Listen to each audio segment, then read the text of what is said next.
We're in week 3 of 6-week session.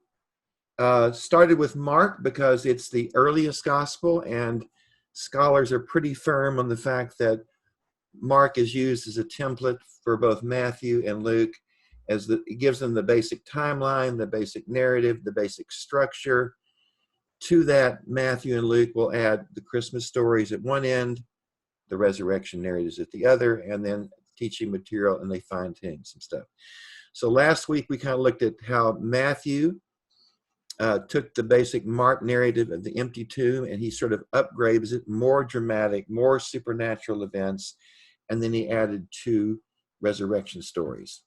So again, big picture, Easter, 6 weeks on this. Today we turn to Luke's resurrection narrative. Like Mark, like Matthew, Luke is again going to begin with the empty tomb story. In fact, all 4 Gospels, this is one of the things they have in common. All 4 begin with the empty tomb. It is striking that Paul, as he mentions all the resurrection narratives in 1 Corinthians 15, does not mention the empty tomb story. We don't know if he doesn't know about it or he simply chooses not to mention it. But all 4 Gospels do this. Like Matthew, Luke is going to give us 2 resurrection appearances after the empty tomb story. Luke's empty tomb narrative is closest to Mark's gospel. There are very, very minor differences there. So Luke is much closer to Mark than Matthew is, because Luke does not add those dramatic touches that Matthew has. So in Luke, we don't find any supernatural phenomenon. The tombs are not open. The dead are not walking the streets of Jerusalem. Angels are not rolling back the tomb. The very dramatic kinds of things. Matter of fact, the exact opposite. Like Mark, Luke seems very toned down. So Luke begins with Mark's narrative as a template. Like Matthew, he's then going to extend the story beyond where Mark left it. And so we begin with Luke 24, verse 9. Returning from the tomb, they told all this to the 11 and to all the rest. But these words seemed to them an idle tale, and the disciples did not believe the women. But Peter got up and ran to the tomb. Stooping and looking in, he saw the linen clothes by themselves. He then went home, amazed at what had happened. Now, like Matthew, Luke highlights that the women did as they asked by the angels. Of course, the shocking thing about Mark is that Mark says they did. Obviously, they did, or we wouldn't know the story. But Mark wants to end there. Like Matthew, Luke says that they, in fact, did narrate that. They shared it. They told the disciples that Jesus was risen. But unlike Matthew, Luke tells us that the others did not believe the women. So that's a new theme that comes in with Luke, but it wasn't Matthew. In Matthew, they believe and they worship. And so that worship theme is very big for Matthew. In Luke, we get a different kind of feel from the disciples. They're not worshiping, they're simply in denial. And so they don't believe the women. In a scene that's one of the ones that very closely resembles the Gospel of John, Luke adds that Peter runs to the tomb, that he saw the linen clothes, and then Luke follows this story by giving us the 2 resurrection appearances. Both are unique to Luke.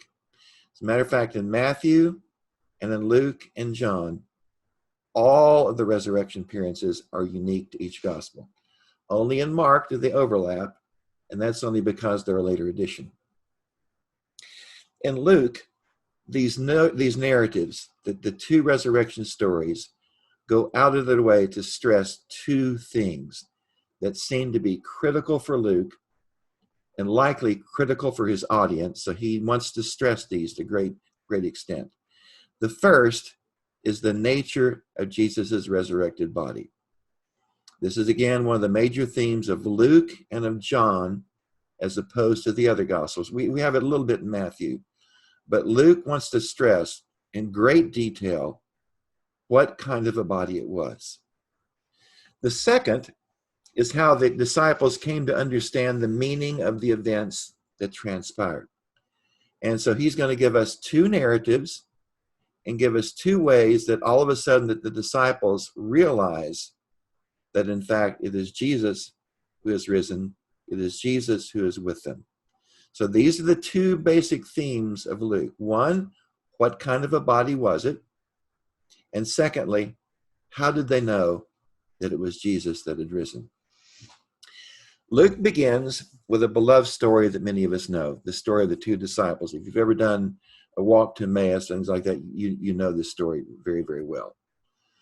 It's a fabulous story, and it's a fairly long one. So we're just going to walk through it. Now that very same day, this would be Sunday. The women came to the tomb early on Sunday morning. They've gone and told the disciples. The disciples did not believe them. So later that day, late morning, afternoon, somewhere in there, two of them were on their way to a village called Emmaus, about 8 miles outside Jerusalem, to the north, sort of towards Galilee, or 7 miles from Jerusalem. And they were talking together about all that had happened, because they've got a lot to process. Holy Week, the death of Jesus, and now the events of Easter morning. While they were talking and discussing, Jesus himself came near and went with them, but their eyes were kept from recognizing him. Jesus said to them, "What are you discussing with each other as you walk along?"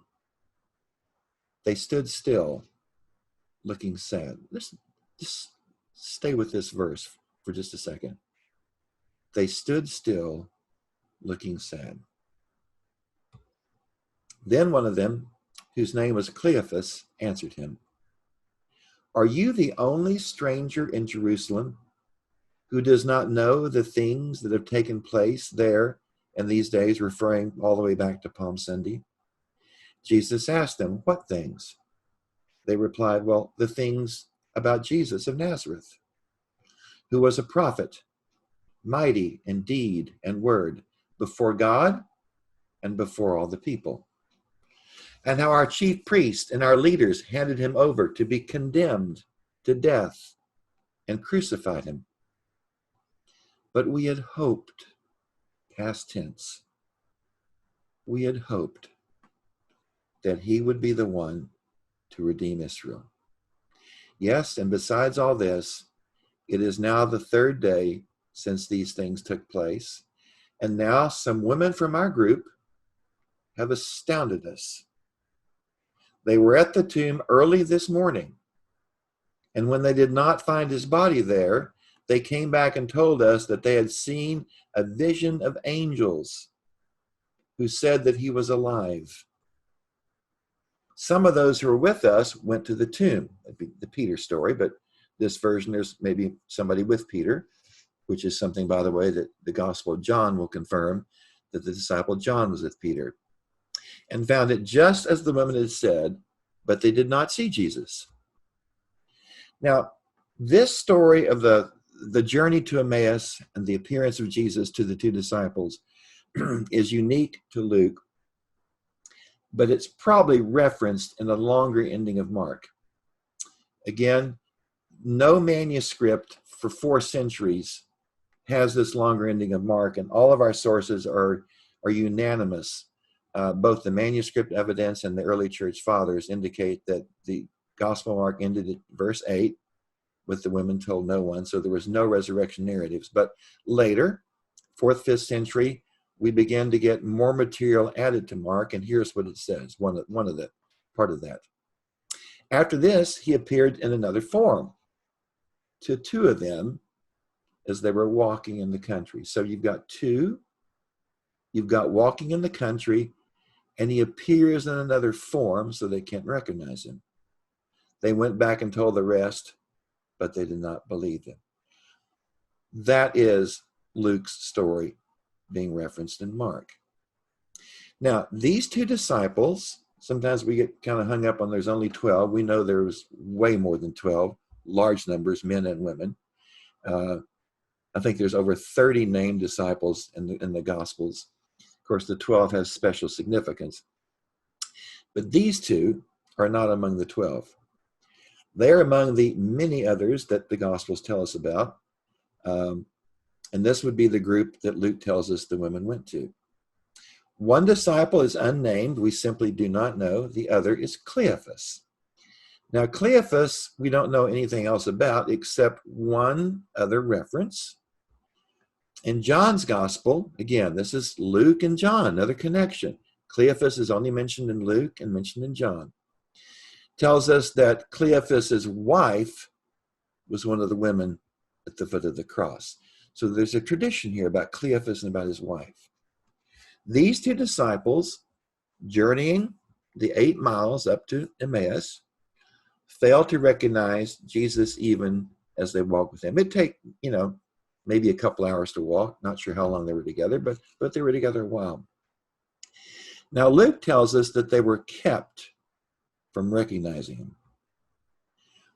This story reflects, it's a snapshot of the utter despair that follows the crucifixion of Jesus among the disciples. We have other stories where disciples are headed back to Galilee because they're just going to go back to fishing because it's over. Here, Luke gives us a couple of clues. First, we're told that the disciples were sad. Now, this is after the women say that he's raised and he's been seen.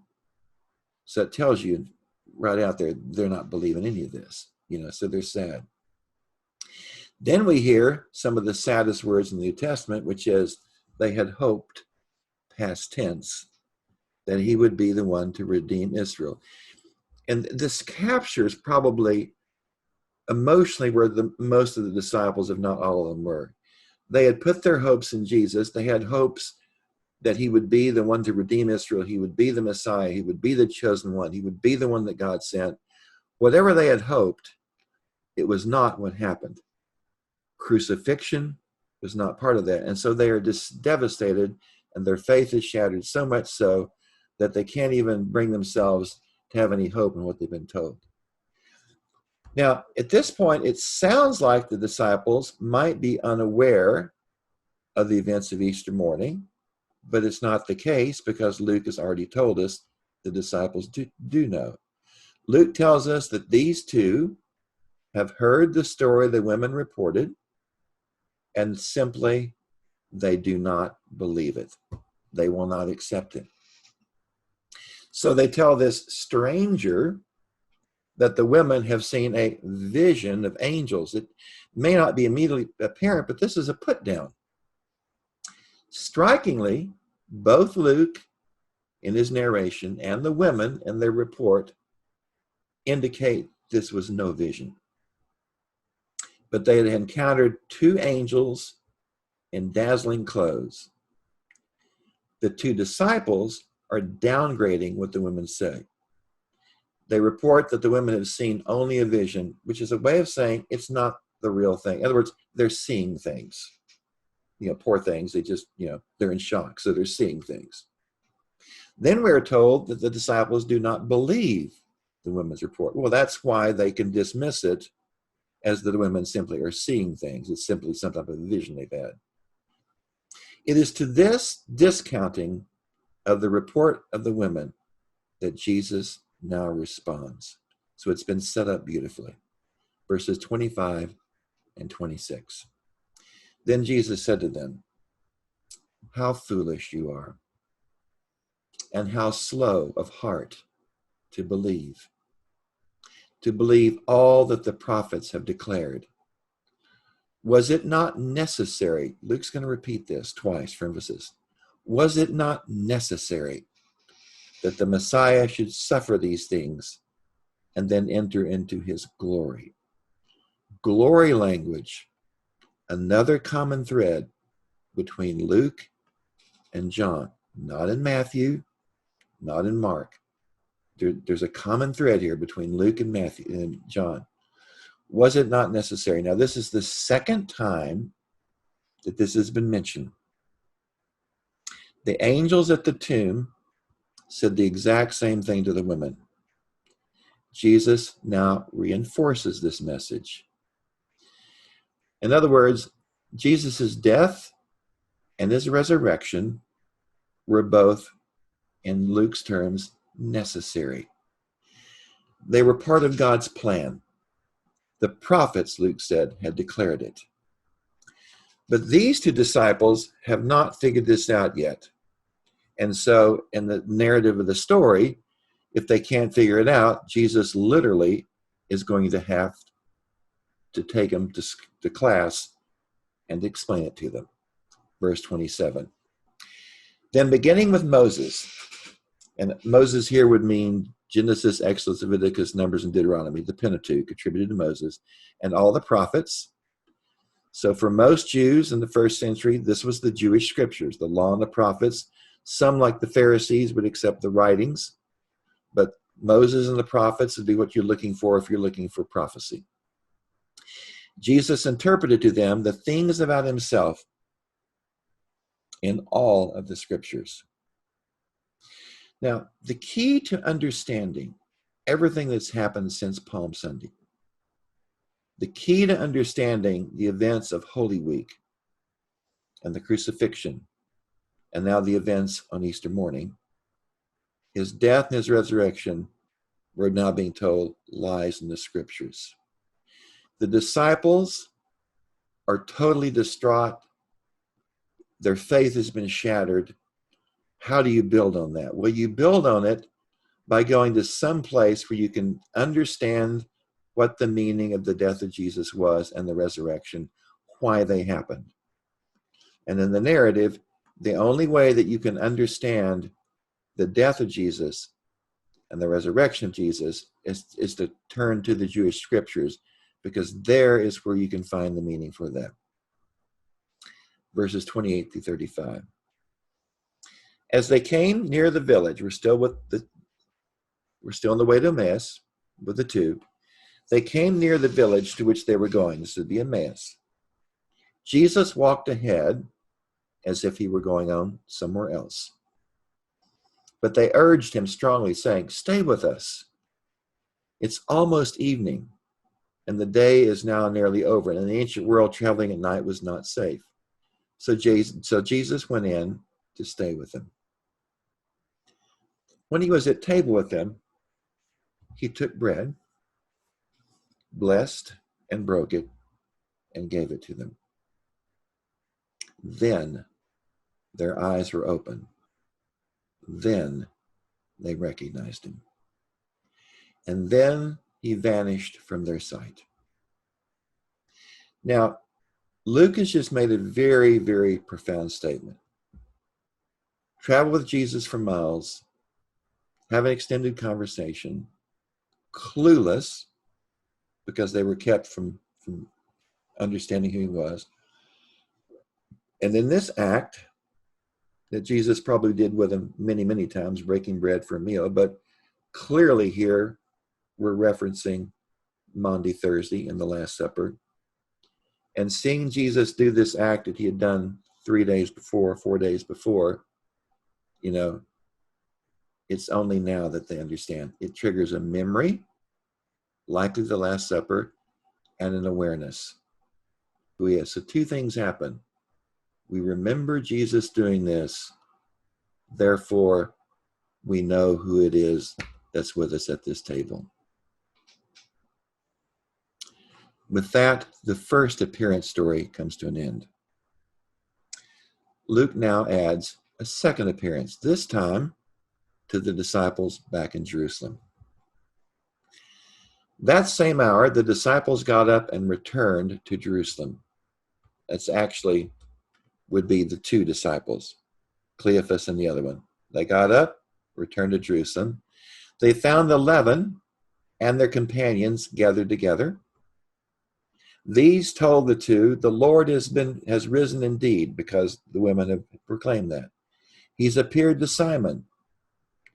Now, appeared to Simon, Luke does not actually give us the details. We're referencing something here that we've not seen happen. That it's been reported, but we don't have the narration of it. So he just makes a side reference to it. It's interesting, the Apostle Paul confirms independently that Jesus did appear to Peter, because in 1 Corinthians 15, when Paul lists all the people who had seen the risen Jesus, including James, the brother of, he mentions Peter. But like Luke, Paul only references it. Paul does not give us an account of it, he just says it happens. The Apostle Paul confirms it, as does John. But again, uniquely, another connection between John and Luke, something they share that the other Gospels do not share. Only John will narrate the story of the appearance of Peter. So we have the story in Luke of Peter going to the tomb, not seeing Jesus, but seeing the angels. And now we have the story in John, as we'll see, where we have an account of that appearance. But John's story will be set in Galilee, not Jerusalem. This is the threefold, Peter, do you love me? Feed my sheep story. The appearance to the disciples, verses 33 through 37. Then they told what had happened, the two, Cleophas and the other disciple, told what had happened on the road to Emmaus, and how Jesus had been made known to them in the breaking of the bread. While they were talking about this, Jesus himself stood among them and said to them, "Peace be with you." Another striking thing we find in John and in Luke, not in Matthew and Mark. This Jesus appears saying, "Peace be with you." They were startled and terrified. They thought they were seeing a ghost. Earlier, they just discounted the women's deal. Now they think they're having a hallucination. Now, again, striking parallel with the Gospel of John.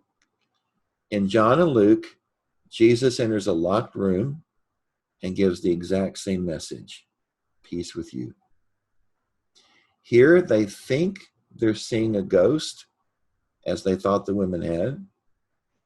The disciples had written off what the women saw as a vision, that is a discount in the Jewish faith, because it's not held to be something as real. Now they think they too have fallen prey to whatever this is. So the question is, what's going on? Well, in this passage, Luke seems to be dealing with a question. It's a fundamental question. When people saw the risen Lord, when they actually experienced the resurrection, what were they experiencing? What was going on? Was it a vision? Was it a ghost? We've seen those two alternatives. Is it a spirit? We'll see that in some other place. Or could it possibly be something else? And of course, Luke is going to double down on it. It is indeed something else. What follows in this story seems designed to clarify the nature of Jesus's resurrected body. And so here we begin in verse 38. Jesus said to them, "Why are you frightened? And why do doubts arise in your hearts? Look at my hands and my feet. See that it is I, myself. Touch me and see." Luke and John here. Luke and John. "For a ghost does not have flesh and bones, as you see that I have." And when he had said this, he showed them his hands and his feet. While in their joy, remember Matthew, the disciples are in joy. While in their joy, Luke adds, they were disbelieving still.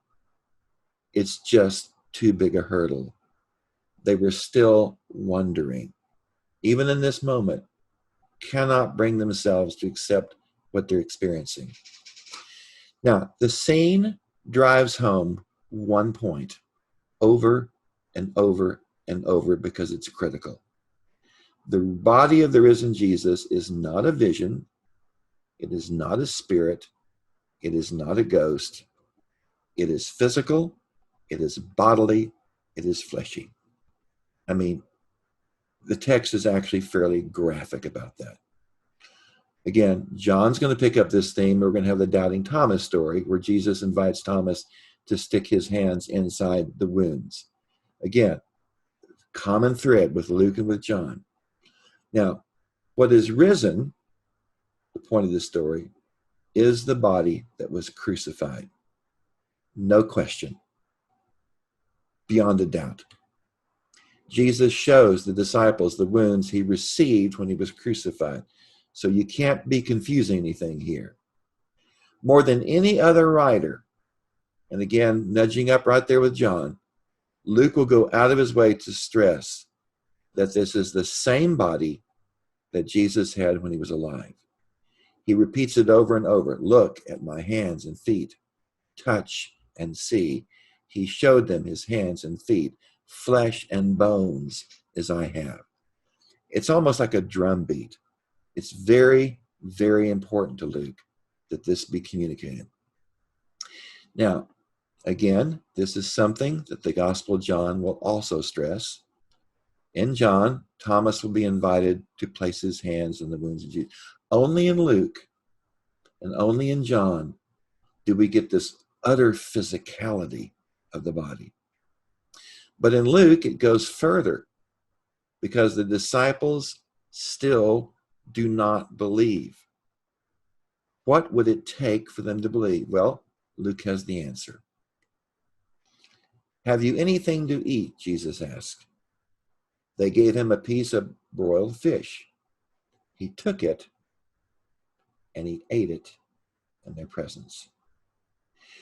In Jewish tradition and common sense, eating is the ultimate proof that someone was an actual physical being in the sense that we use that. Angels, ghosts, and visions do not eat physical food. There's a wonderful little story, one of Richard's favorite books, the Book of Tobit and the Apocrypha, where an angel appears to Tobit. And the background of the story here is that trying to prove to Tobit that he is in fact an angel, not a fleshy being. And so we get this little interchange in the Book of Tobit. This is the angel speaking. Although you were watching me, I did not eat or drink anything. But what you saw was a vision. If you eat, you're real. If you don't eat, it's a vision. This is something that Luke's Gentile audience would have had a lot of difficulty with. If we think that the Jews, the disciples of Jesus, would have difficulty with this idea, they at least have a belief in the resurrection of the body. Now, the belief was that this would happen at the end of time, but as the book of Maccabees says, you can cut my hands off, you can cut my tongue out. I believe that God who gave me these will give me new ones. So God is going to give me a physical body.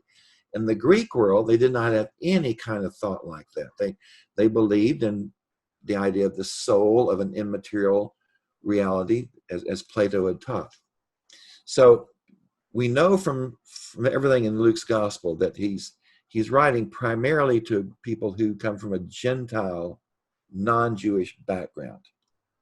Well, imagine trying to sell the resurrection to them when the disciples themselves have a hard time believing it. So it's important for Luke that we have to stress the utter physicality because it needed to be stressed.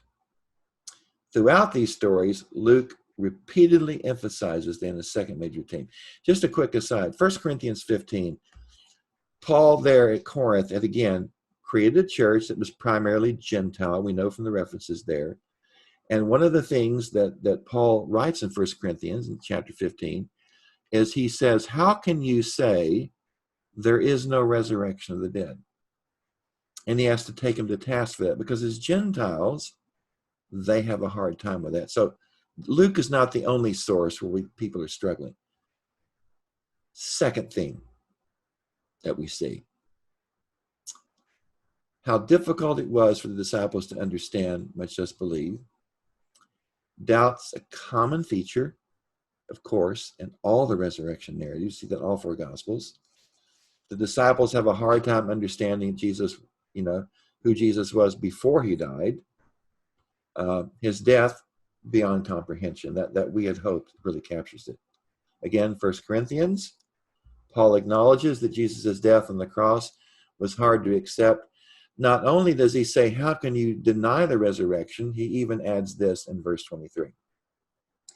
We proclaim, he, Paul, and his cohorts, proclaim Christ crucified, a physical body that died, a stumbling block to the Jews, foolishness to the Gentiles.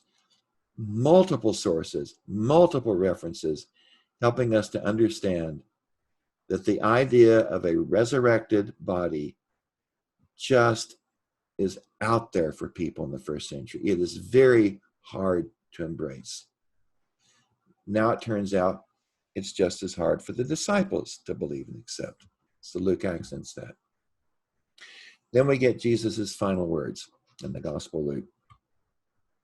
Then he said to them, "These are my words that I spoke to you while I was still with you, that everything written about me in the law of Moses, the prophets, and here we go, and the Psalms." That's the three categories of literature that become the Old Testament. The law of Moses, first 5 books, the prophets, the historical books, and the former prophets, latter prophets, minor prophets, major prophets, and the Psalms, representing the wisdom literature, Psalms, Proverbs, Ecclesiastes, must be fulfilled. There it is the third time, must be fulfilled. Then he opened their minds to understand the scriptures. And he said to them, "Thus it is written, that the Messiah is to suffer and to rise from the dead on the third day." If you remember earlier in this series, when we were talking about both the ministry of Jesus in Galilee and then the events of Holy Week, Jesus brought his ministry in Galilee to an end by taking his disciples north, far north of where he normally was, up to Caesarea Philippi, up there to the gates of hell, the cave, where all of the gods are in niches. And he asked them, "Who do people say that I am?" And Peter gives his great confession. And beginning there, and 3 times as he heads to Jerusalem, he says, the Messiah is to suffer, fall into the hands of sinners, will be crucified, he'll die, be buried, the third day he'll raise from the dead. That is the message that the disciples, when he was alive, simply could not embrace. They could not accept. They could not believe. Messiahs don't die. Messiahs make other people die. Messiahs liberate us. So now we've gone through Holy Week. We've gone through the crucifixion. It's Easter Day. And here it is, that message coming one last time. It is written, the Messiah is to suffer, be crucified, and to rise from the dead on the third day. You are witnesses of these things. Here we're getting pretty close to Matthew. Go therefore, make disciples of all nations, baptizing in the name of the Father and Son and the Holy Spirit. Luke's is much more subtle, more concise. You are witnesses. You are my witnesses to these things. 8 times in this narrative, Luke's Easter resurrection narrative, 8 times, Luke has told us that all that has happened is a part of God's plan. It is necessary. It must be fulfilled. It is written over and over. Understanding what has happened, Good Friday and Easter, understanding Jesus' death and his resurrection is not natural. It boggles the mind. Your mind has to be opened. Only then could you understand. And for Luke, and for that first and second generation of Christians, this happens through the scriptures. And it happens through the breaking of bread. We come to understand who Jesus is, in other words, through word and through sacrament. Next week, we'll be turning to John, actually for the next 2 weeks. But next week will be the wonderful story of the appearance to Mary Magdalene.